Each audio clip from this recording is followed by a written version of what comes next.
దేవకన్యలా మెరిసిన కామాక్షి భాస్కర్ల చైనాలో ఎంబీబీఎస్ చదివి అపోలో హాస్పిటల్లో కొంతకాలం డాక్టర్గా చేసింది ఆమె. తరువాత సినిమా రంగంలోకి అడుగుపెట్టింది. కామాక్షి తన నటనా జీవితాన్ని 2009లో ప్రియురాలు అనే సినిమాతో మొదలుపెట్టింది. అయితే ఆమెకు నిజమైన గుర్తింపు 2001లో విడుదలైన మా ఊరి పొలిమేర చిత్రంతో వచ్చింది.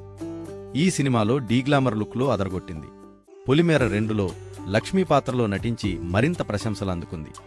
ఈ వయ్యారి ఈ చిత్రంలో ఆమె నటనకు గాను 2014లో న్యూఢిల్లీలో జరిగిన 14వ దాదా సాహెబ్ ఫాల్కే ఫిల్మ్ ఫెస్టివల్లో ఉత్తమ నటి అవార్డును గెలుచుకుంది. కామాక్షి భాస్కర్ల విభిన్న పాత్రలు ఎంచుకుంటూ సినిమాలు చేస్తూ అలరిస్తుంది ఈ అమ్మడు. ఈ చిన్నది తన అందం, అభినయంతో అవకాశాలు అందుకుంటూ దూసుకుపోతుంది. అందంలోనూ అభినయంలోనూ ఈ చిన్నది మంచి మార్కులు కొట్టేసింది ఈ బ్యూటీ.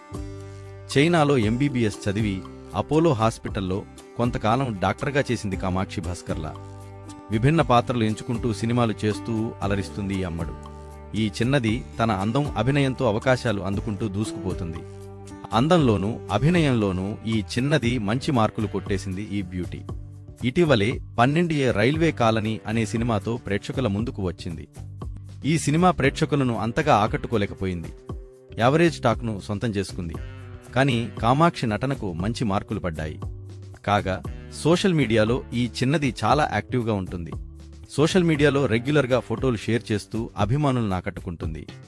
ఓవైపు మోడ్రన్ డ్రస్సుల్లో అదరగొడుతూనే మరోవైపు చీరల్లో మెప్పిస్తుంది. తాజాగా ఈ బ్యూటీ షేర్ చేసిన ఫోటోలు తెగ వైరల్ అవుతున్నాయి.